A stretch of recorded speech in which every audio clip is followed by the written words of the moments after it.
Chronique des matières premières podcast contre les importations, les agriculteurs français vont bloquer les raffineries par Claire Fage. Les agriculteurs dénoncent les importations croissantes de produits agricoles concurrents, et notamment les importations d'huile de palme.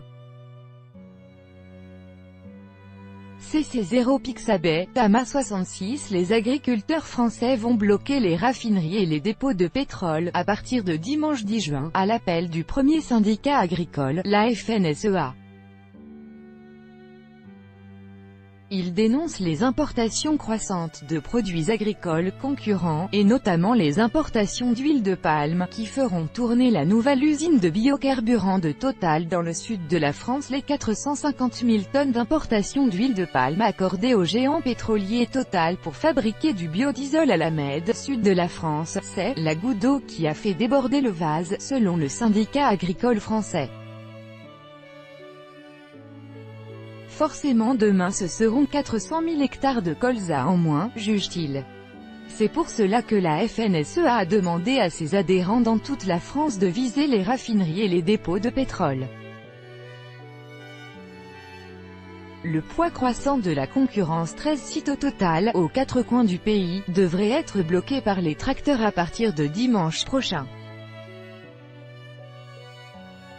Total s'est déjà défendu en soulignant que même la filière colza du biodiesel aux mains du groupe coopératif agricole Avril importait un complément d'huile de palme. Mais ce produit symbolise avant tout le poids croissant de la concurrence étrangère, que les agriculteurs jugent déloyale. Il est vrai que les accords de libre-échange se multiplient. De nouveaux mandats de négociation viennent d'être ouverts avec l'Australie et la Nouvelle-Zélande, qui en plus de la viande de mouton et d'agneau qu'elles expédient déjà d'Océanie vers l'Europe depuis plus de 20 ans, pourraient obtenir des quotas pour leur beurre et leur viande bovine. Les éleveurs voient rouge alors qu'ils ont déjà dû avaler les quotas de bœuf canadiens et mexicains, et qu'ils seront bientôt confrontés à la viande bovine du Brésil, qui inonde déjà l'Europe de poulet.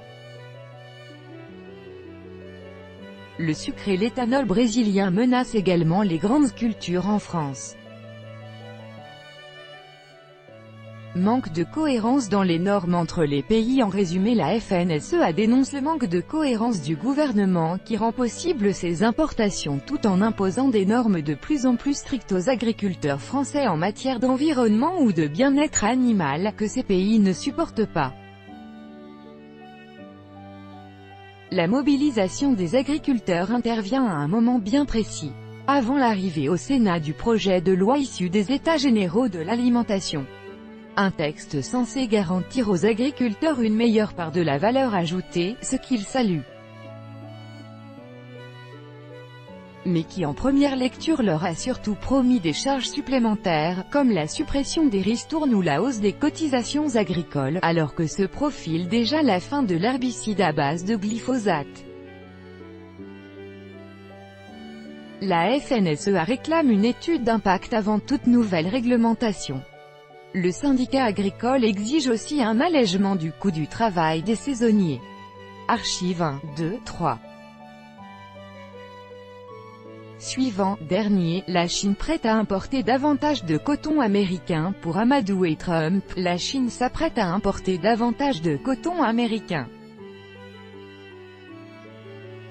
Le commerce de la fibre blanche se porte mieux, ce qui propulse stocker l'uranium pour faire remonter les cours. Le pari d'un banquier londonien. La société s'appelle Yellowcake, le nom anglais du concentré d'uranium. Son fondateur espère lever des capitaux pour stocker le combustible. 2018, nouveau choc pétrolier.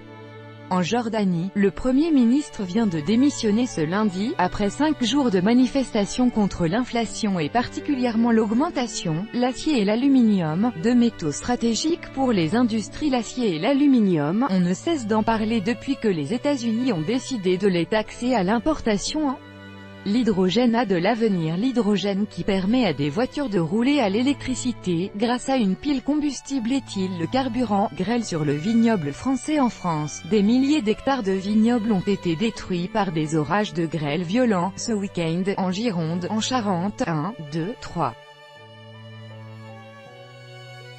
Suivant, dernier plus grand que